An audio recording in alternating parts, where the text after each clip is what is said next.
welcome in to the Gaming Discourse. I'm Tyler Frater alongside Richard D. the Cruz. Good morning. And Chief Engineer Lieutenant Commander Connor Frater. Howdy. It is March 7th, 2022. Follow us on Twitter and Facebook at the Gaming Discourse. Go to our YouTube channel, YouTube/Gaming Discourse, where we post videos. The Halo Infinite video will be posted soon, and I think it's a good one. I think I did a good job. You should just you guys ever watch wrestling? Sometimes. Yeah. So you should just do the whenever you keep teasing a video, you should just put the Chris Jericho Y2J the countdown. No, man, Halo Infinite makes me sad. Have you guys played the multiplayer recently? No, not recently. Not recently. It's been about a month since. So I completely forgot about this when I first played Halo Infinite's multiplayer. But friendlies and enemies all have outlines around them. Yeah. And I hate that. I can't explain to you how much I hate that in a team-based multiplayer match. Because it's only there because you unlocked some stupid camo pattern, and because you don't want to lose your camo pattern, the enemy team has to see you as a red outline instead of just your armor is red. Mm-hmm. Right? It makes sense in that everyone has different camo schemes in Slayer, because you all have your own stuff because there's no teams.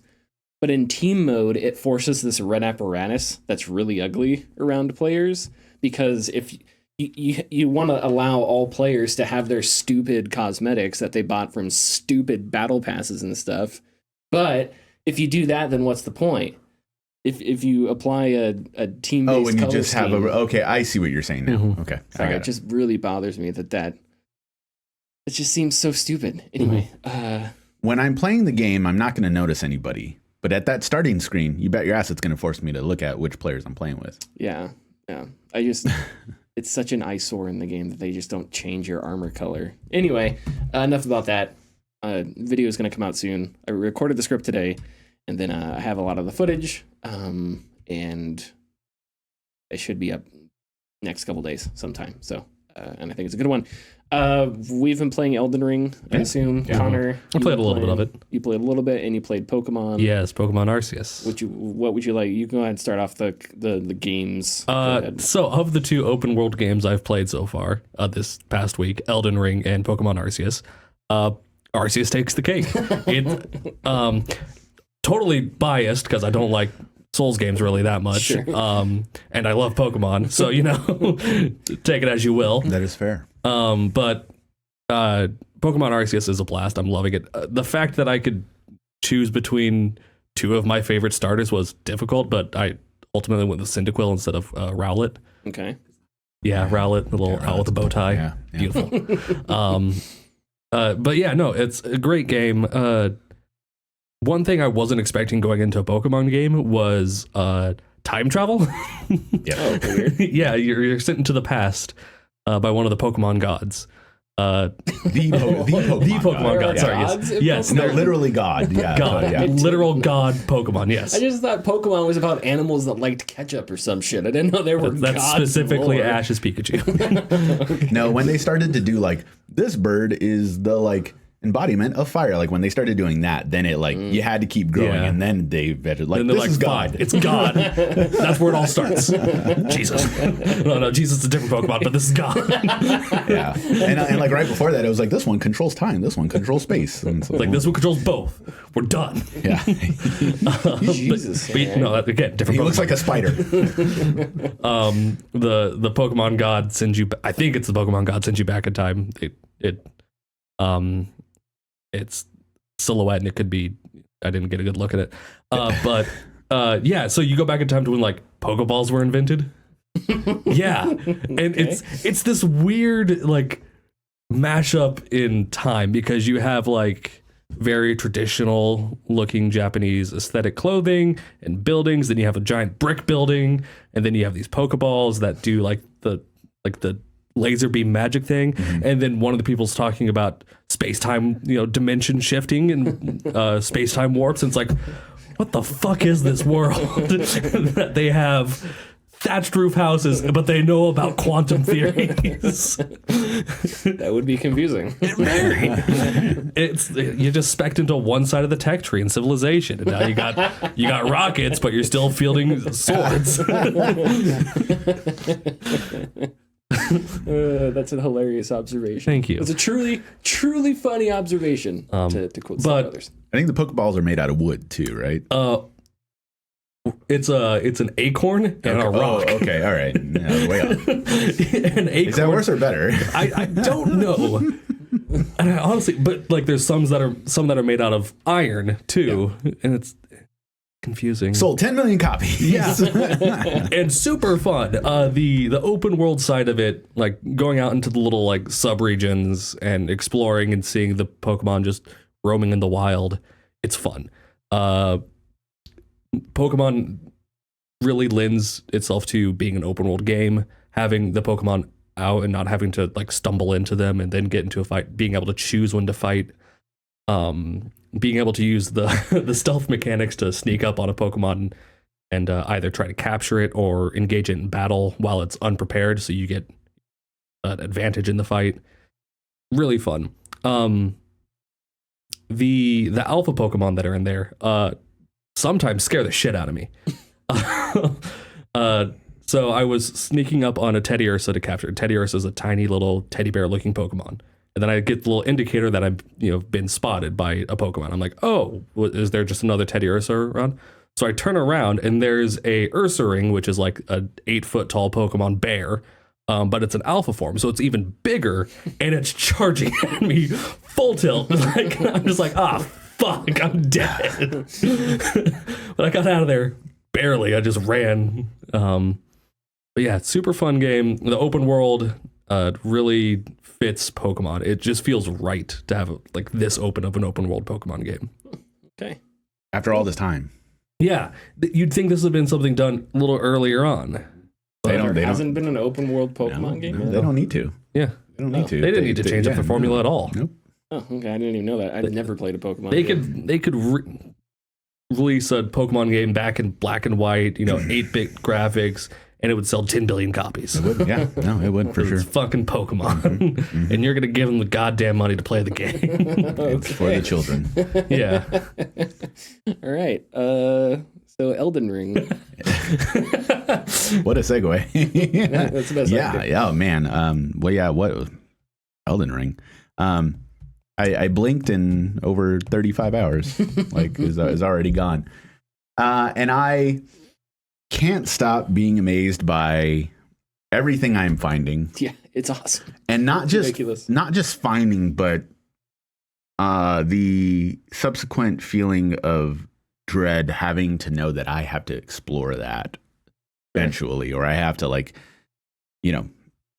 go through these things or figure out how to get on top of this fucking walking church with the bell under it. Or, I know how to get on top of those. The lucky you. It's called magic. Yeah, probably. I've tried double jumping on my horse, but I always miss. I'm like, fuck. And then the best thing that has happened to me with Elden Ring has been looking stuff up. I'm not going to deal with it. I'm going to figure it out, or I'm going to look it up, see what goes on, because I find that there's two things that happen. One, I find out that there's tons of stuff that I missed that I thought I did. Particularly the big first area, Stormvale Castle, where you fight the first major boss. There, I'm a prophet, so I do swords and I do a little bit of fireball magic. Boop, boop, boop. There ended up being a seal in there for my magic that is fairly powerful. I completely missed it. After the boss or before?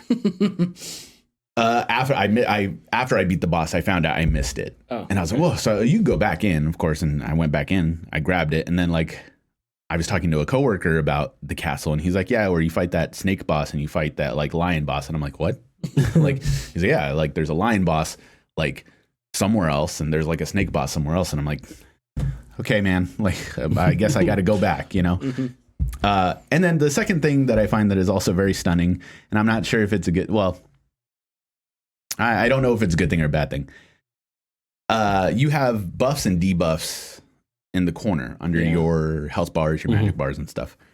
And I look at a couple, I'm like, what the hell is that? Like what is happening to me? Because it doesn't tell you. It doesn't want to tell you. Okay, well, let me go to the wiki. 60 to 70% of all the buffs have question marks next to them. Nobody knows what it does. It's like, okay, like that doesn't help me. I don't know if that's like an indication of like, you could blame it on bad game design. Or you think that's on purpose. I know it's on purpose, but like... It may be on purpose, but I think it's still poor game design. If it's something affecting the character, there should be at least some way to figure out information about it without having to Google and wait 5 months for someone to figure it out on their own. Yeah. There's so the first major debuff that you get is there's a woman in the round table hold, which is like the safe space. Sure. She asks if she can if like you can hug her, like just hey, I want to be comforted and you want to be comforted, so let me hug you. She gives you a debuff, like by doing that. Yeah. People have been playing hours and hours with that debuff because they didn't know they got that from her. From what I know, it's not that big. It's not that big of a deal. Right. Which is fine. But also at the same time, if you have this like red, it's like, what is that? What is it? How did I get that? You know? So it's funny, but at the same time, it's very interesting that they like to slide things in there. And that's why I think that we have so many conversations about the Souls games and Elden Ring, like online, and how like people can get confused with, I didn't know there was a tutorial down that hole. Some random ghost told me to jump down. Yeah. The combat tutorial down the hole instead of going right into the game. Yeah. I went right into the game. I'm not going to fucking listen to you, dude. Like, you're going to kill me. I went to the door. You know, and when I went back later, it's like, oh, this is the, wow, oh shit, this is the tutorial. Wow, damn it. And then that also explains why last week, when you're talking about the chest that sends you all the way up to Caelid, and that cave, and the dragon, and where is that? Where is it? It's in the swamp. Yeah. Why the fuck am I going to go to the swamp in a Souls game right at the start? Like, are you guys crazy? Like, that's why you guys were finding that shit. I was over here like, I ain't going in no swamp right now. Like, screw that. But that swamp is nothing compared to the lake that there is, because the lake has the coolest. God, the game has the coolest designs of anything, and I love running. I love riding my horse through the lake and like coming up to like ruins and this dead like skeleton spider thing, humanoid with a crown, like a tilted crown, and everything just like kind of rises out and like starts attacking me, and I'm like, what am I gonna do? Like, you know, as I get my holy weapon out and kills me, and it's great. The bad thing is always the feeling of losing your progress. Sure. That's it. Like, and you know, you can have people say, well, it's rewarding when you finally do it. It's like, well, it's not really rewarding if I'm not trying to do that. That's not what drives me with Elden Ring thus far. No, it's not. Because to me, I don't feel... So listen, like, I don't know. When every single boss is you ram your head into a wall until eventually you have a concussion and you're bleeding from your ears and eyes, but you make it through, I don't feel rewarded as much as I just feel, okay, I'm like, okay, I'm done. Yeah. Because every boss is like that. And I don't know. It's also like, okay, you beat the boss once. He beat you 40 times. Who really won? I wasted 10 hours of my life. Well, it's not a waste, but I would. I wasted 10 hours of my life to beat him once. But there's nothing wrong with it. There's nothing wrong with Elden Ring being like that, because there's a reason that it is like that. And difficulties are part of the experience, and they have an artistic belief in that. And so I don't think there's anything necessarily intrinsically wrong with that. But like, you know, I got to the first boss, Margit. Yeah, whatever the guy's name is. And boy. And I got his health down pretty low. I got it to like a fourth. Yeah. But right when I get him to like at a fourth of his health remaining is when I just reach that point where I can't block his shots anymore or whatever. And I die. And so I, you know, in my head, it's just like, okay, I could sit here and I could ram my head into the wall 30 more times. And eventually I would beat him. Like it would happen. I would beat him. Yeah. But do I really feel like doing that? Now, compare this to something like God of War, where you get through the entire game and at the very end, there's the Valkyrie Queen, who is hard as hell. She is a Dark Souls difficult boss, right? The Very Valkyrie difficult. Queen. Yeah. I spent a long time on her. But that's the only boss in the entire game where you have to continuously ram your head into a wall forever and ever and ever and ever and ever to beat her, right? Unless you're super high level.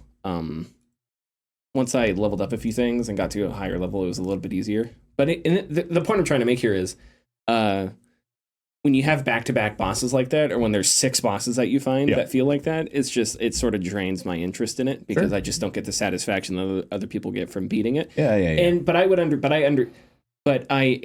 glad that it exists.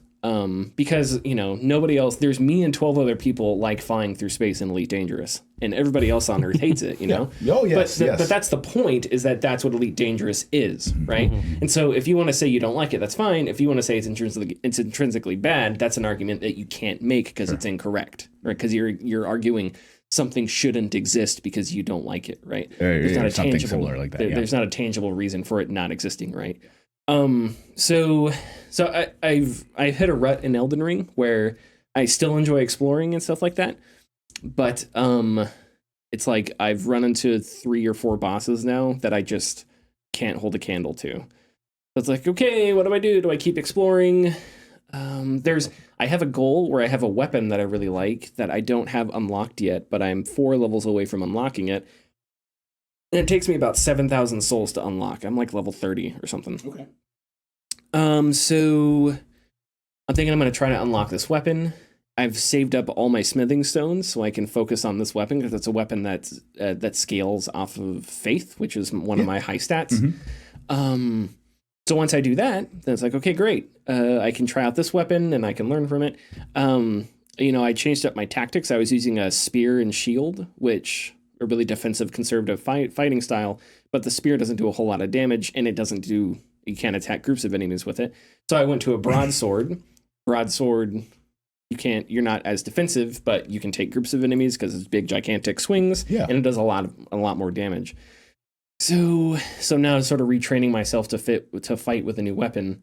But yeah, I mean, it's the world is breathtaking. I just got to the starting point in Caelid. I think it's called Caelid. It's all red. It's all red. Yeah. And there's this road that like leads to a castle or something. But as I was riding down this road, all of a sudden there was just like 30 zombies. Really tiny, skinny, skeletal zombies. They look great. that were just sort of, what's the word I'm looking for? I don't know. Moseying. That's not really the word. That sounds like they're plodding happy. along. Sort of just stumbling down the road at you. Yeah. Not that intimidating. You got to be careful because they can mob you real easy if you try to take them on. But it was just such a horrifying. There's a castle that you go through that has been overran by a certain enemy, and it's just the most terrifying medieval horror castle I've ever seen. It is so freaking cool. The one with they're the slits on their mouth go up to here. Yeah, they right? have big smiles, and it's really creepy. But the look of the game is just everywhere you go, there's something that just blows you away. What was the enemy that we were talking about earlier for its sound? Oh yeah, they're demi-humans. Demi-humans, yeah, and they make a sound. And it's straight up the shrieking eels from Princess Bride. All right. I brought up the shrieking eels from Princess Bride. That's awesome. Yeah. It is almost 1 for 1. Yeah. Another thing that I love about Elden Ring is it's an RPG in the true sense, I think, because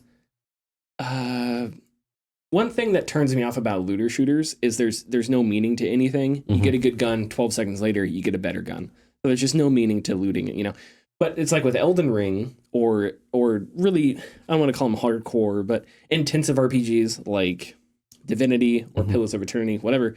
You get a new weapon, and it's a big deal because you're not constantly finding new weapons or new equipment for you to use. So when you finally find something to change up your character, it's a big deal, especially when it's something that is in line with how you're building your character, right? So that makes it exciting, and it gives you goals on your own, right? So my personal goal right now is to unlock the winged scythe that I have. Oh, yeah. I just picked that up. And eventually I'll unlock that, and I'll use it. Hopefully I like it, and it scales based off of faith. So it's I'm super excited for that. And yeah, I mean, in other games where you pick up a ton of weapons all the time, that's just not as satisfying, and it doesn't give you that same sense of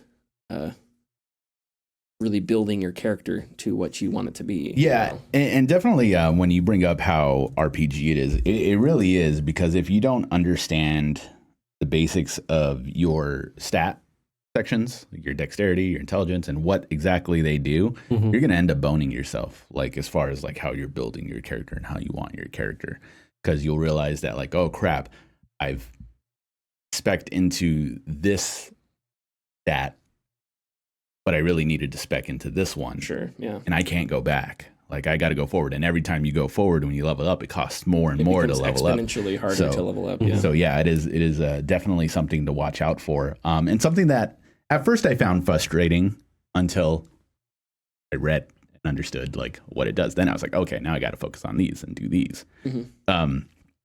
So like I said, I found that my gameplay has been more rewarding by just simply looking things up. I don't feel like I'm being spoiled by anything, but I do feel like I'm not missing anything either, because there are some things you can definitely miss because you just would have no idea why or how to start it. Like, so that castle you were talking about, there's a mission that you're given from the girl that's outside. Yeah, to give her dad a note or something. Right, yeah. Well, it turns out if you do something, if you beat the boss of that castle before giving that guy the note, which I never found him the first time and I beat the boss, the quest goes 2 different ways. Interesting. Okay, because I have not found him. I tried the boss. The boss kept beating me, and I went to do something else. So this is important information for me. So it kind of is, because no matter what, the thing about the Soulsborne worlds, the Soulsborne ring worlds, is that obviously there's not very many happy endings. There's no happy endings virtually. There are happy people. Like there are characters that are like, oh man, you seem like you're a bright spot in this world. Yeah. Thank you for being here. But yeah, I mean the quest line either way doesn't, end in the happiest. But that's just the way this world is. Yeah. And so I respect it for that. Although it is sucky that like, crap, if I didn't do this particular thing, I could have got a different outcome. But now I just have to live with it. Yeah. So I think it's neat, and that's one of those because you may not. I don't know. That's one of those things where, especially if you're so conditioned by Souls-like games, you find a boss, you beat the boss. Because there are people out there. As soon as you find a boss, that's your objective for the next 10 hours is beating this boss. Beating them. And it won't occur to you, well, what if I complete this before finding this boss? It's like, well, that doesn't make sense. Clearly, the next thing I'm supposed to do, because the level has led me here, is to beat this boss, right? Yeah. Because that's sort of how the traditional that's how it makes way, sense. Yeah. So I could understand frustrations with that, because you're not constantly considering the outcomes of your actions from a mechanic, because you're purely thinking about them from a mechanical standpoint. This leads to this, leads to this, right? But anyway, I got really frustrated with Elden Ring because I ran into a couple dead ends, and I was like, well, shit. Like, what do I do? Honestly, I won't lie, man. Like, I mean, I just basically like, what's the best farming spot? And I just went over there and I farmed the crap out of play. And once again, like I said, my gameplay has been a lot better. I've beaten bosses in, not like major bosses, but bosses you find out in the world in like, 1 or 2 tries, and it's a lot less stress and a lot more. Not that I don't mind the stress sometimes. I mean, Godric, the boss after Margit, very soon after, was very like, God, how am I going to beat this guy? Like, and then eventually I just did it, and it was like, all right, great. Now, what do I do next? Like, that's the question always on my mind, is like, what am I going to do next? Yeah, just go do it. Yeah, and I, like I said, I'm glad that it exists. I think this is something that somebody could maybe change my mind on one day. I don't think they should ever change up their formula. I think 1 difficulty level is fine. I don't think that they should, if they believe in this from an artistic or just a development standpoint, then I don't think they should have to change that, right? I think they have the right to develop the game how they want to develop it. Like, just because you don't like traveling long distances in video games does not mean Elite Dangerous should facilitate a way for you to get from planet to planet easier, right? Because the point is you're in space. I made it real quick. I made this point with my friend. 2 things. I made this point with my friend. I'm not going to tell From Software to change how their game plays from a difficulty standpoint, because it's like, I'm I'm not going to tell A24 Films to stop making, Yes. wonderful character study Or films. Jordan Peele to make weird horror yes, movies. I'm not going to do that. However, I would plead and beg with them to change their fucking multiplayer system. Jesus Christ. I've been trying for days with a friend to play, and it's like, okay, you set your sign down. Okay, is the pool open? All right, I got to go there, open the pool. Is your sign down? Okay, now I got to use my item in order to find your... You shouldn't have to use the pools. You do. You sure? You have to activate the pools. You have to activate the pools in the area in order to summon somebody. Then they have to put their sign down, and then you have to use an item to find that sign, and then you touch their sign. Okay, well, maybe I've activated the pools without realizing it, but I've been able to go to a bonfire, whatever the hell they're called. Yeah. And just say, okay, I'm going to this bonfire, castle front, and then I'm like, okay, I've activated my thing. And then my friend would be like, okay, I've activated my sign. And as long as we're both online and we both put on passwords, so I don't get I'll find his sign right there. I don't have to be next to a pool. Yeah, I've not been able to. And we both have passwords. Nothing ever pops up. I would try that. Because that's what we thought we had. Doesn't change the fact that it's stupid, and I just need to invite somebody. Okay, the other game that I've been playing, I still really like Forbidden West. Oh, sure. And I feel bad. Forbidden West isn't going to win Game of the Year, even though any other year it might win Game of the Year. Although it is.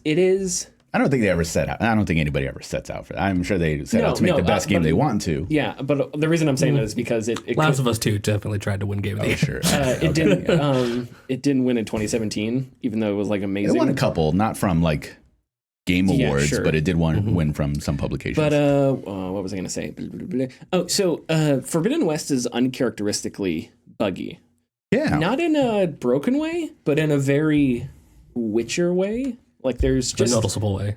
A bunch of really random things wrong with it, miscellaneous things that I run across once and like never again. Things like that, and it's strange for a PlayStation game, especially one that was already delayed. High profile, yeah. That said, I'm still really enjoying Forbidden West. The game continually gets better. The story gets way more interesting.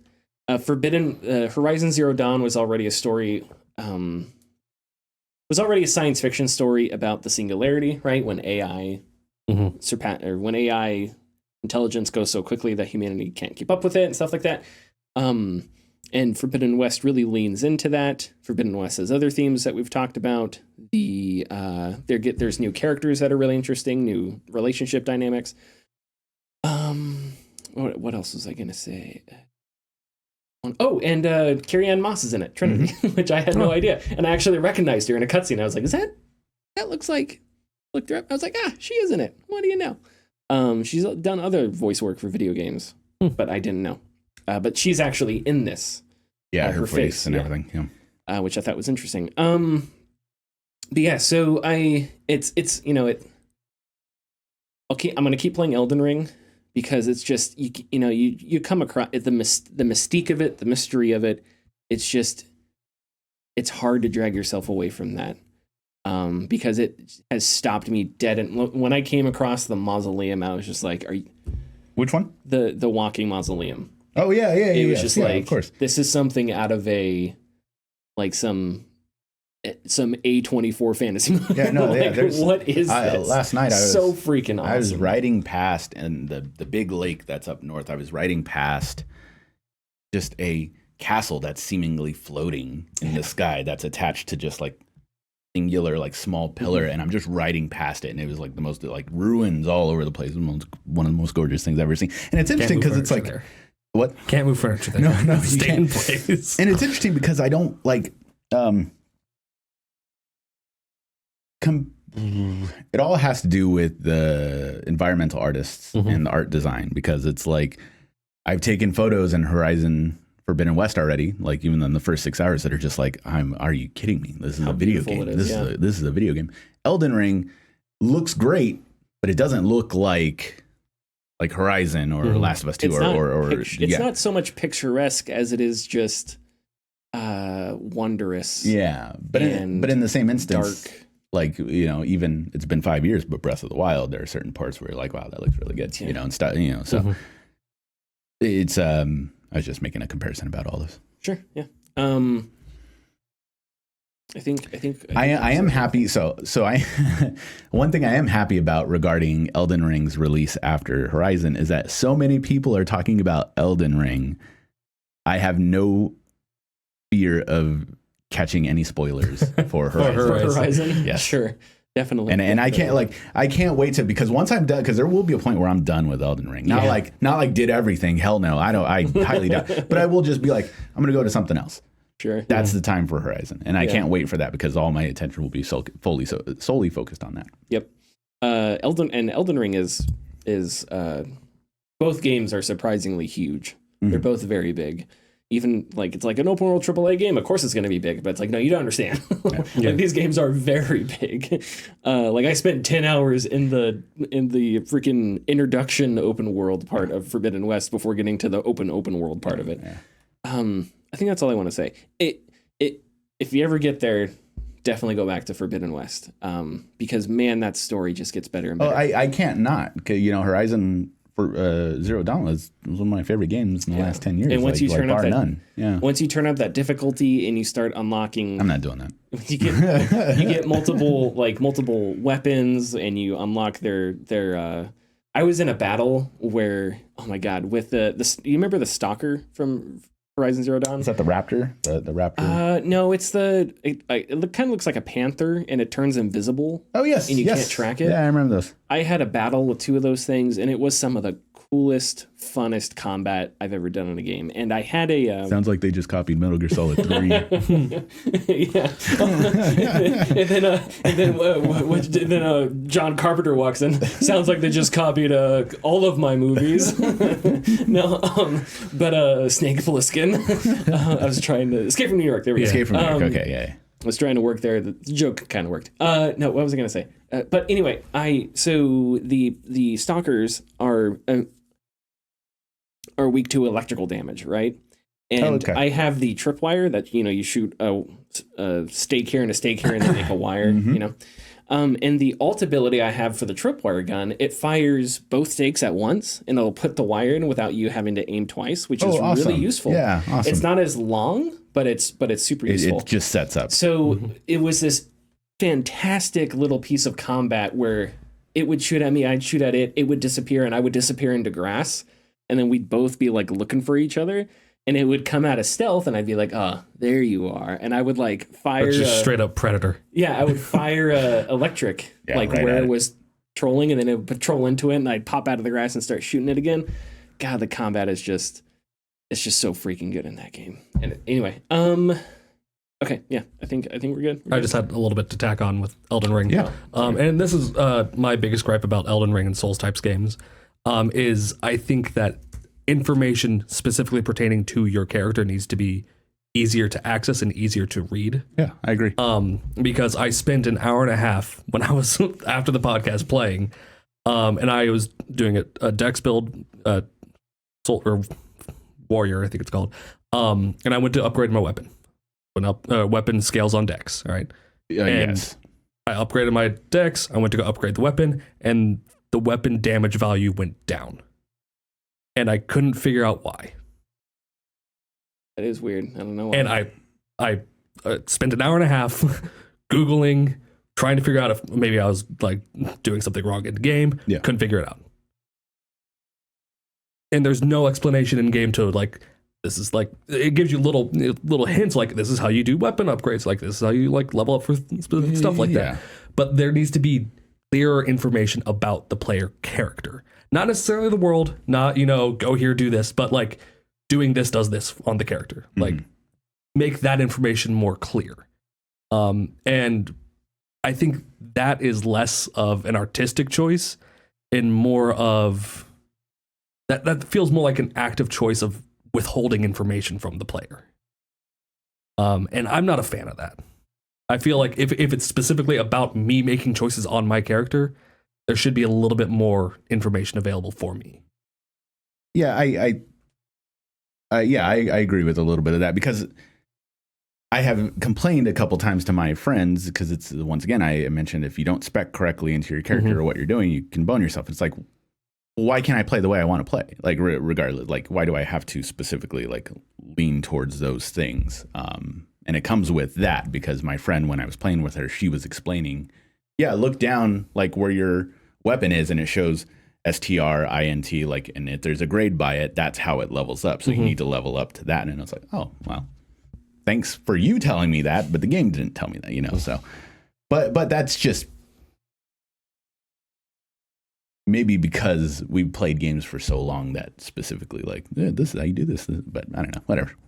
We can move on. Well, it's a spectrum, right? Yeah. How much a game tells you, and I don't think there's a right way to do it. I think there's an obnoxious way on each end of the spectrum, right? Where a game's like, fuck you, I'm not gonna tell you anything. Yeah. And where it's like Assassin's Creed and it's like, hey, there's stuff to do over here. Or Far Cry, where you take 2 steps and there's a huge convoy and 6 gunfights going on at once. And they're just like, take the content. And then you get attacked by a tiger. And then you get attacked by a tiger and a bald eagle at the same time or some shit. Then you have to burn a cigar in your arm for some reason to heal. And get a tattoo. Yeah, exactly. Okay, we ready to hit the ad? Yeah. Hit the ad. We want to give a massive shout out to the sponsors of this episode. They have been silently supporting us since the very beginning, and we felt it was time to give them some love. The like and share buttons have been at our side since episode 1 of the podcast. They can be found just beneath this episode. Please give them a click, it helps us greatly. If you're feeling lucky, click the bell icon to enter for a notification anytime we post new content. You may be surprised by what you get. Activision says it's facing difficulty keeping employees. This from its 10K report. The company said, quote, "We are experiencing increased difficulty in attracting and retaining skilled personnel. Additionally, recent litigation involving the company related to workplace employee concerns and related media attention can be expected to have an adverse effect on our ability to attract and retain employees has resulted in work stoppages," end quote.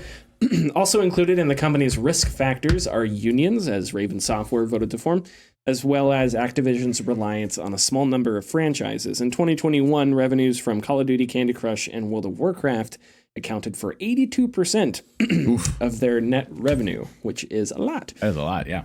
The company also said that it failed to add another woman to its board of directors by the end of 2021, which was required in their case by California law. They said that since their current directors would not serve on the board after their transaction with Microsoft completes, that they weren't able to appoint a new female director, but they're still, I guess, working on that transition. Additionally, and this was just a couple days ago, the original lawsuit, if you remember, from the California Department of Fair Employment and Housing, discussed an employee suicide that came as a result of toxicity and things that went on at Activision Blizzard. Really, toxicity is probably a light word for it. Harassment, sexual harassment that went on at Act Blizz. Well, this employee's parents are now suing Activision Blizzard, saying the company did not fully cooperate with police during the investigation and claims the company went to extraordinary measures to suppress and cover up evidence after its alleged wrongdoing. So a whole bunch going on in Activision Blizzard.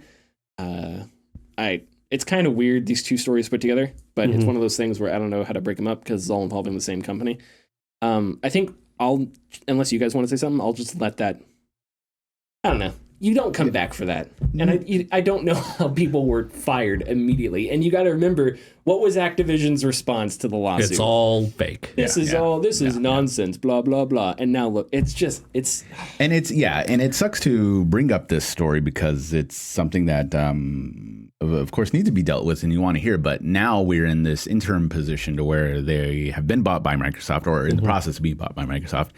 Then hopefully Microsoft will change things and take over. So is everyone in a position to where they're just like, okay, we're going to try to ignore this until the acquisition and then we're going to do something about it? Or, sure. If they're not doing anything right now because they know that the acquisition will happen and everyone will get off scot-free. So this is a weird story to bring up just because will anything come of it? Yeah, and it's one of those things where people have been fired.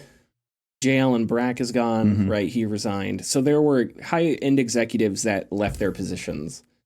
And, I'm not smart enough to quantify this is the exact amount of justice that should have been dealt for what happened at Activision Blizzard. I don't know. But it certainly seems like there probably wasn't enough, and it kind of reminds me of like the 2008 financial crisis, right? It's this huge problem, huge systemic problem, and one dude went to jail for crimes that had to do with it. Everybody else got off pretty much. Yeah. And the people that were really victimized were people that really had nothing to do with, freaking trading whatever housing bonds or whatever it was. And this is sort of the same thing. It's really complicated, deals with a systemic issue. And I think a lot of the people that probably really perpetrated the culture probably aren't going to be super hurt by it, which is too bad.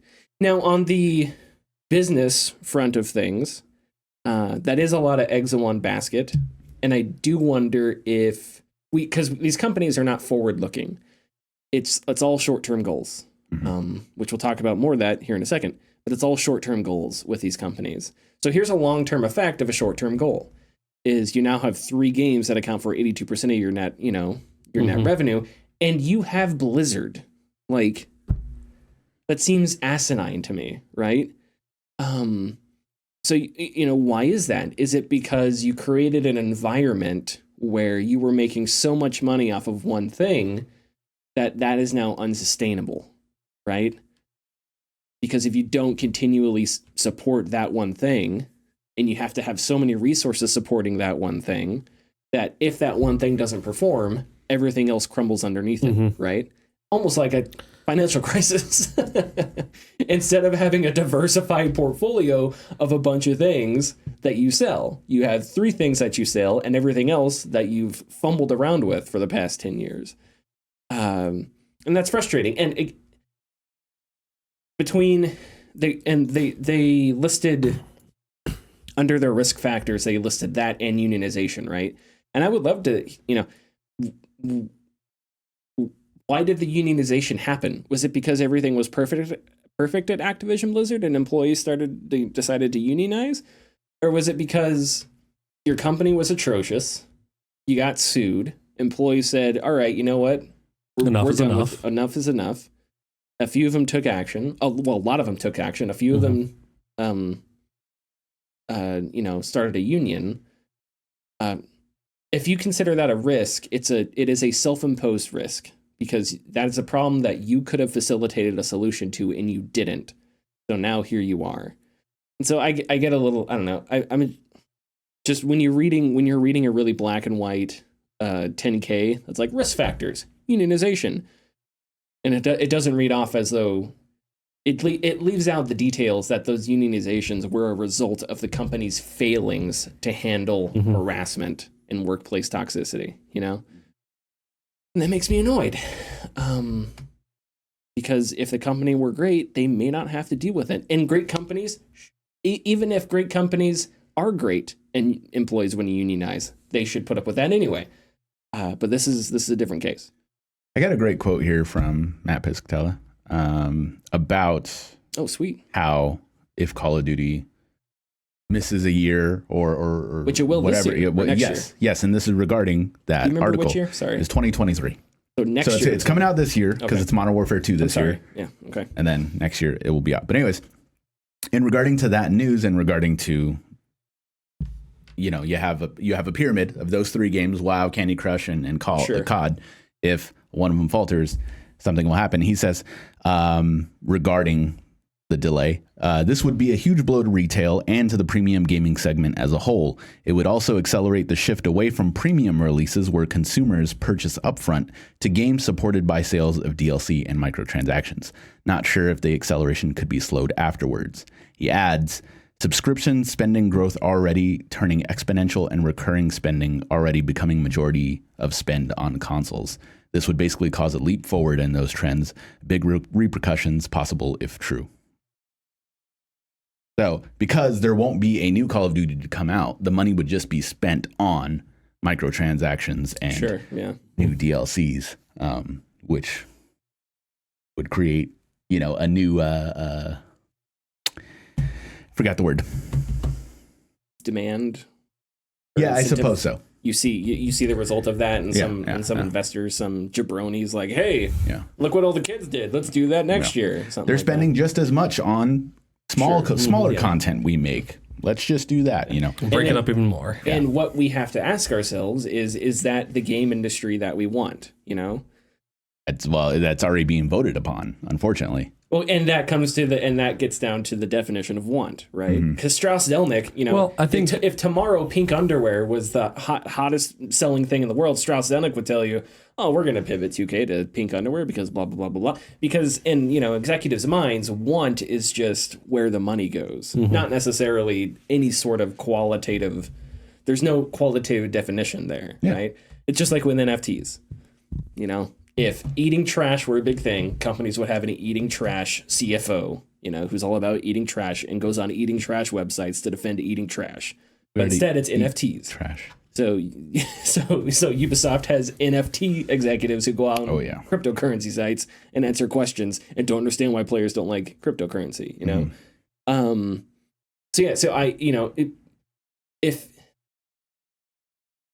If you want to set out to make good games, you can. If you want to set out to make super profitable games, you can. And it's all down to which company do you want to be, and what do you what do you want to make, and what do you want to facilitate? But that is a horrifying quote.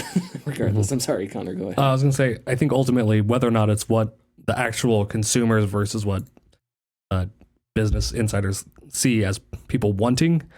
I think at this point, without a lot of major changes happening in rapid succession, it's going to be the game industry that we're going to get over the next 5 to 10 years. Yeah. Maybe. But I don't think... I do wonder how sustainable that is. I doubt it will be. Right? Because there is a finite market, right? If every single person on Earth played Call of Duty every day and every single person bought a microtransaction, you would hit the peak of what you could possibly do that is literally humanly possible, because there is nothing else on the planet that can play Call of Duty and buy microtransactions. Only humans can do that, right? So that's the cap. But you're not going to be able to sustain that, because not everybody on the planet is going to play Call of Duty. Some people are still going to be destroying themselves in Elden Ring. Anyway, playing Pokémon, or me still flying to frickin' some random star somewhere in Elite Dangerous, or me trying to figure out how to make the best trade deals using my merchants in European Universalis 4. There you go. I don't have a comparison. Castlevania? I don't know. I don't know. For sure. Or like Richard and just hating all gamers. Oh yeah. Gamers suck. Gamers are the worst things happening to video games. Play Halo. They're the worst. Okay. Are we good, Tim? Yeah. Was that wasn't a reassuring, yeah? Well, I accidentally unplugged my battery. So please keep going. I will fix this. Kotaku went on strike and won. So they went on strike last Thursday after saying management failed to provide them with a fair contract, saying they lowballed wages, weakened workers' healthcare, and insisted that staff return to the office despite rejections. GMG Union includes the staffs of Jalopnik, Jezebel, Gizmodo, Lifehacker, and The Root. This was all until late Sunday night, so last night, when GMG announced the strike was over and they had reached a deal that included a number of demands being met, including higher minimum salaries. The WPAH-TH, which is the World Professional... I don't remember now. I think it's Trans Health Association of Trans Healthcare or something like that. Anyway, compliant, trans-inclusive healthcare and guarantees against forced relocation for current remote staff. GO Media is owned by Great Hill Partners, which is a private equity firm. So now here we are right back to what do you want? Where are you going to spend your money? It's the World Professional Association for Transgender Health. Transgender Health, thank you. Okay. I only have one quick thing to say. But you guys, if you guys have anything about this, well, it's not that quick, I guess. I don't know. Go ahead, because I could not follow along. All right.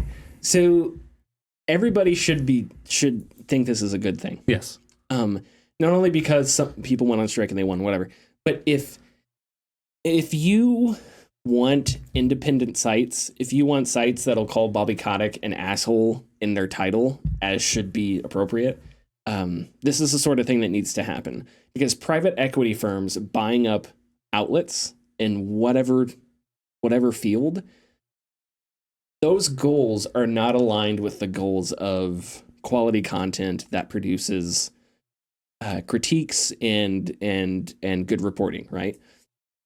The goals of private equity are not qualitative. They're just money, right? They're qualitative in the sense that there's quality returns, but not in the sense that we're producing something that is worthwhile, that can change something for the better from a philosophical standpoint. So this is something that everybody should have been rooting for, and I'm glad that they got a lot of their demands. It's weird that so many people dislike Kotaku, right? Kotaku's like this, I don't know. I know it has to do with Gamergate and things like that. Well, yeah, I mean, also think about who's saying this stuff. Sure. But it's they're one outlet of many, sure. You know? They definitely have articles, and they definitely have titles that are just like, oh man, you probably shouldn't have. Trust me. Yeah. And there was a couple months ago that Kotaku wrote something that I thought was just stupid. Yeah, and so I think it's the surface level anger from those who know nothing. Sure. That's a brute way to put it, but I think you're correct. Gamers. No, but this is something you want.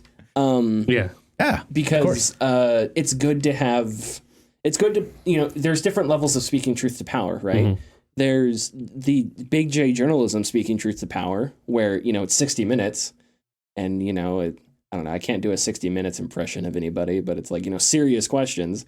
And then there's the Jon Stewart speaking truth to power, which is, hey, you're an asshole and fuck you, and both are important. Big J journalism is probably a little bit more important, but not everyone can or wants to do that. Anyway, the point. Oh no, I think people like Bobby Kotick need to be called something a little more harsher than an asshole. Well, sure. But editors at the Washington Post may not necessarily agree with you, but that's neither here nor there. Well, they could, deal with it because Bobby Kotick's a terrible person. Okay. But I guess that's the only point I wanted to make was if you want independent sites that, I don't know, can speak truth to power and stuff like that, this is something that you should want. Because if it were up to Great Hill Partners or other private equity firms, game sites would all be just they'd get a press release, move a couple periods around, and just shit that out, and that's your reporting. And at that point, it's just a glorified commercial, which a lot of games press was at one point or another. Still is. It still is. Just a bunch of them, yeah. Just a bunch of commercials, right? And that's that's not what I'm assuming that's not what you would want in a healthy game press. So yeah. And that's I don't mean to blow by because these people went on strike and they worked through the weekend to get this done. So to them, they're not thinking about big philosophical, oh man, all this high and mighty stuff. They're like, no, we just want freaking healthcare, which just give all the press releases to me. I'll break it down for the layman. Like, look, these motherfuckers. Richard. Hey. All right. Is your computer back? Yeah, Computer. It's been back. Okay.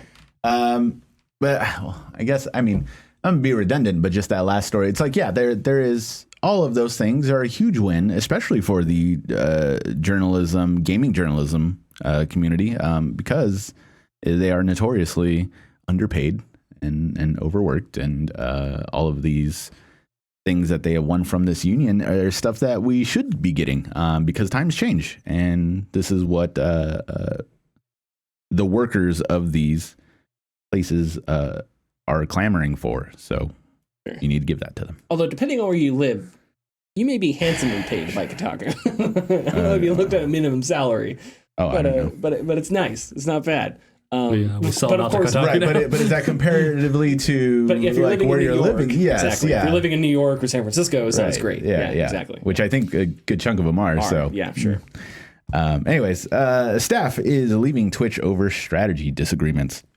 This is a story from Bloomberg's Cecilia D'Anastasio. More than 300 staff left in 2021 and more than 60 have left this year.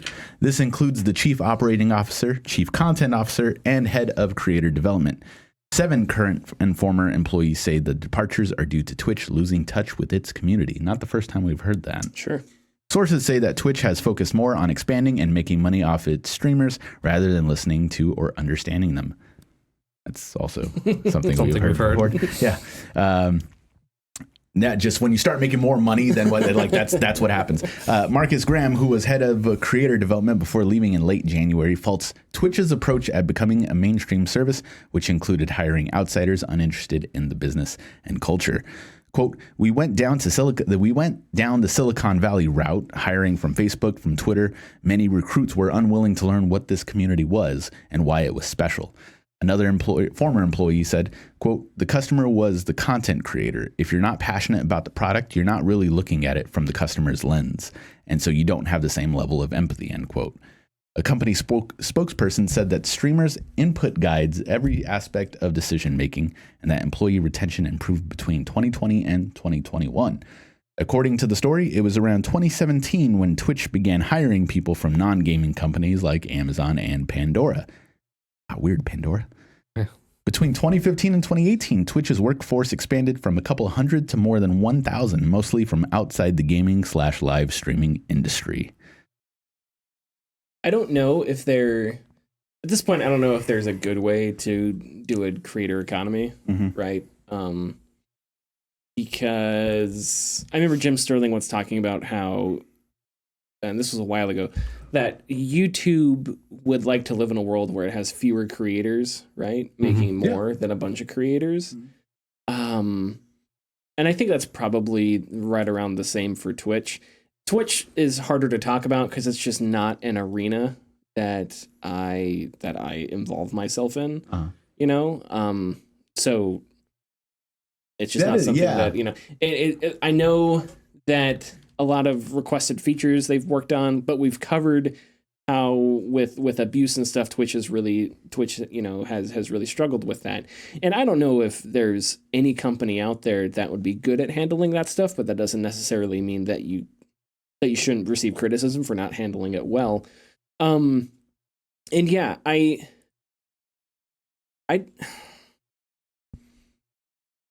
do wonder if this were a different industry. I don't know if this were, you know, people like, let's say we're talking about Netflix, right? And if some executive came over from Pandora to Netflix, I think just from cultural osmosis is a term I like a lot. That executive would probably understand more about movies and TV shows than that executive going from something to Twitch, right? Because Twitch is video games and there's video game culture, right? And there's all that kinds of stuff. And all that makes the job more complicated because that's a different animal. Game streaming and video streaming are two completely different things, right? So I get the point I'm trying to get to here is I do wonder if Twitch sort of has trouble with this, like Amazon had trouble with making games, because executives just don't have, or when I say I don't want to speak in huge generalities, but these executives that are brought in to do these things, or employees that are brought in to do these things, maybe expect that games are just like everything else when they're not, you know? And we saw the same exact thing with how Amazon ran its game studio, right? And I forget the guy who was first tasked with it, but it was like, hey, we're going to do great. It's games. Well, what are games? How hard can it be? How hard can it be? And then 3 canceled games later. And, you know, Lost Ark or whatever it is, which is a big title, Amazon published. That doesn't count. Yeah. They didn't develop it. So it's like, you know, the attitude toward games, I think, is it's this kid product. How difficult could it be? And then you're smacked in the face by how difficult it is. Yeah. Because you have a bunch of people investing a ton of money. See, video games are an Elden Ring boss. Sure. Video games are art. You're right. There's a lot of things in this soup. That's a quote right there. There are a lot of things in this soup. Like a da cha cha. And essentially, you are correct in that, like, well, first off, Twitch, if I'm not mistaken, was created by, like, I assume younger, like, gamers. So why is this happening?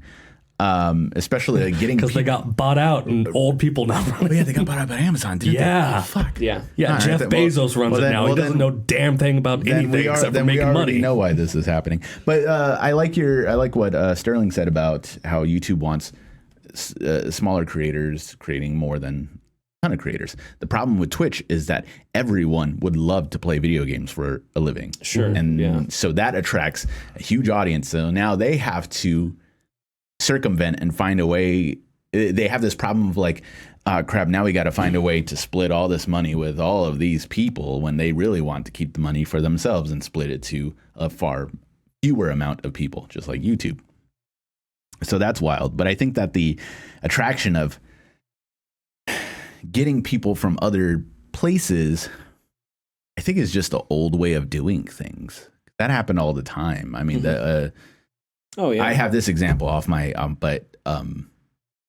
when Nakayama, who headed Sega in the 80s and 90s, when he needed somebody for to run Sega of America, he found Tom Kalinske, who was working for Mattel and Hot Wheels, and he quit that job, so he called him over to run Sega of America. That ended up being a huge success.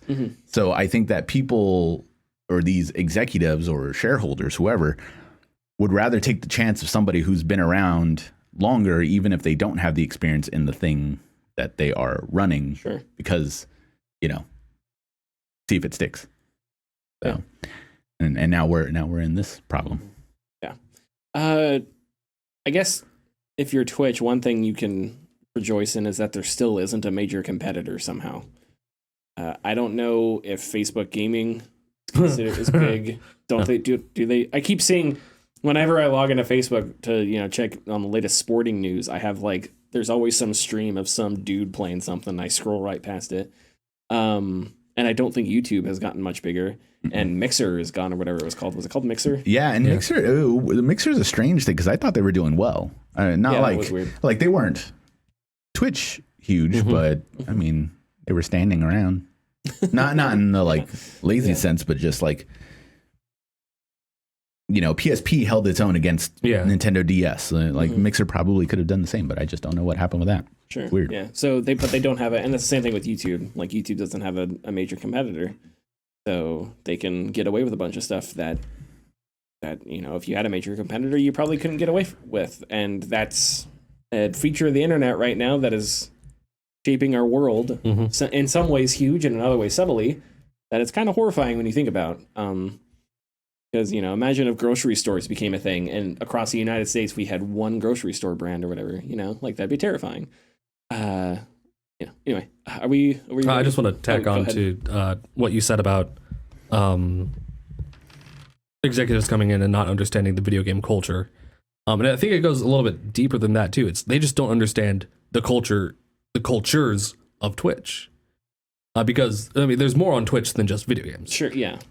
And this obviously, we obviously covered the more video game side aspect of this, but this is a Twitch-wide issue, not just the video game section of it. Yeah, you're right. And I think even if they have someone that comes in that understands the video game side of it and understands, the video game subcultures and everything, I think there's still going to be the underlying issue of really each streamer has their own culture. Even within the same like sections of gaming, each individual streamer is vastly different than every other one.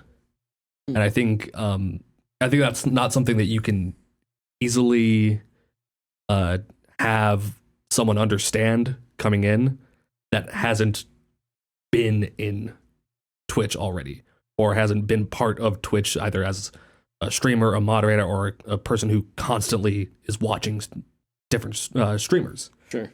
And until they just branch out and be like, all right, streamers, tell us what to do. Like, help us help you. I think they're going to continue to flounder around with it. And I think there are probably some streamers that have said they do that in some areas, and in other areas they don't. Yeah. Yeah. Are we ready for tidbits? Yeah. Let's do tidbits. A man discusses the news, but not like the big news, the little news. Little bit. This is the tidbits. This is a quick one here. Netflix has announced the Cuphead show season 2. Yay, I guess. Here's the problem. Cuphead show season 2 is really just Cuphead show season 1. After the announcement, after the announcement, plenty of artists came out to state that Netflix and other different types of studios, Amazon and whatnot, when they pick up a animated TV show, they make an order for X amount of episodes. Then they split them apart and call them seasons. So this allows these companies to basically pay the artist as low as possible for that run without having to raise the pay for subsequent seasons that may be created later. So good job, Netflix. also probably explains why so many animated shows get canceled after the first season. Yeah. Anyways. Castlevania was good. Yeah, well, no, Castlevania was very good, and we're going to get another one, so can't wait. Anyways, Indie Game Haven has introduced a great new update, and I love this story. Indie Game Haven from the Game Bakers, who are also known for the game Fury, which is really cool, has released a new update for the game after a year of being out. Haven is a third-person action RPG that follows two lovers, U and K, who are trying to survive together on a strange planet. U is female and K is male. The new update allows the players to not only switch the genders of U and K along with their character models, so they have new character models for like the female and male, but it also allows the players to have the same sex characters as well. Creative director Emmerich Toa stated that Haven is about the freedom to love whomever you want. From the very early days of conception, we had created several couples for the game with a diverse range of relationships, but the constraints of our indie team production made us focus on U and K only. After the game launch, we wanted to go back and work on this update, and we hope that many players will feel better represented in the game. Mm-hmm. So I love that. It's great. Awesome. Yep. Last one. This one's a doozy. This is tidbits, not dizzy bits. Sorry. Just kidding. The best tidbits. Hey man, you're good. It's my time now. Yeah, shut the fuck up, Tyler. This is touching up on something we've already talked about, but Quantic Dream Star Wars Eclipse is in trouble. Probably. Oh boy. And this is kind of a rumor, but I'll give out tidbits. This is what happens. Yeah. So sources familiar with Quantic Dream's plans had said that the title was a minimum of at least 3 to 4 years away. Quantic Dream, like other studios, were using the flashy trailer that we got. It was a very cool trailer to gain interest in talent to help develop the game. Only problem is that's not happening. Xfire.com has discovered that there are more than 60 positions available for Quantic Dream in France as of December. As of today, there are now 67 positions available. Upon further investigation, it's been discovered that Quantic Dreams has been manually updating the published on date of these openings.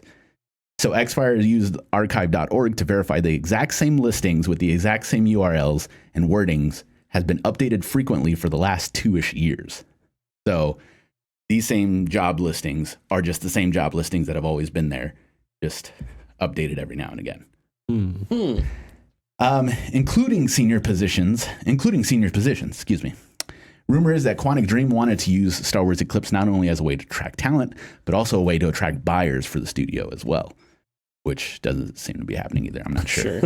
Anyways, at the end of the day, it's surmised that we may not see Star Wars Eclipse till 2027 or 2028. That's a long time. Yeah. But once again, this is all rumor, but... Sure, yeah. I mean, at this point, the game feels like a rumor. Yeah, a little bit, but, that is it. That's all I had. But yeah, I think a lot of things fit into Quantic Dreams. I didn't play their latest one, Detroit Become Human. It was cool. I mean, very heavy-handed with its like, I'm sure. Yeah. But I liked it. Hands. There were some really cool ideas with it, but really cool visualization of how like the AI decides it wants to like think for itself. It was a very cool visualization. But yeah, good game. Let me tell you about Detroit Becoming Human. Let me tell you about patreon.com now. So I was moderating for my best friend while he was playing that stream. Oh, okay. Main character's name is Connor. Yeah. And that got real confusing. Oh, I'd be looking away for something. I hear Connor. I'm like, what's up? God damn it. Again. Hated it. I love that. Not meme fun. too. That's 0 out of 10. Sorry. Literally unplayable. Quantic Dream, Heavy Rain. Heavy Rain I enjoyed Heavy Rain a lot. Cheesy, weird, some of it bad. Yeah, but, and in retrospect, yeah, their plot holes gets weird, sure, whatever. Yeah, but man, Beyond enjoyable. Two Souls was absolutely one of the worst video games I ever played from start to finish. I hear the PS4 version, the re-release, fixed everything. Like they rearranged the scenes to make it flow better, and but still, I don't want to play it. One of the most infuriating things about Beyond Two Souls was back then. It was Elliot Page, then Ellen Page, right? No, Ellen Page. Elliot Page. Now it's Elliot. Yeah, that's what I'm saying. Yes. Oh, okay. Then Ellen, Gotcha. Page. Oh, got it. Was the main character, and there was a love interest with some dude, right? And the game really wanted this love interest to work, but I didn't like this guy. I thought this guy was kind of a jerk. So at every turning point in the game, I rejected this guy's they weren't like sexual advances, but they were like 30, whatever. But at the end of the game, they get together anyway. It made me so angry because what the hell? I told this guy multiple times I'm not interested. Yeah. And it's at the end of the game, it just really wanted to force that relationship, and I thought that was just so obnoxious. But anyway, that was a long time ago. Damn it, David Cage. I was about to say, that doesn't really surprise me with David Cage. All right. Follow us on Twitter and Facebook at The Gaming Discourse. Go to our YouTube channel, YouTube/Gaming Discourse, where we post videos. Halo Infinite video soon. We will see you next week. Bye. Bye.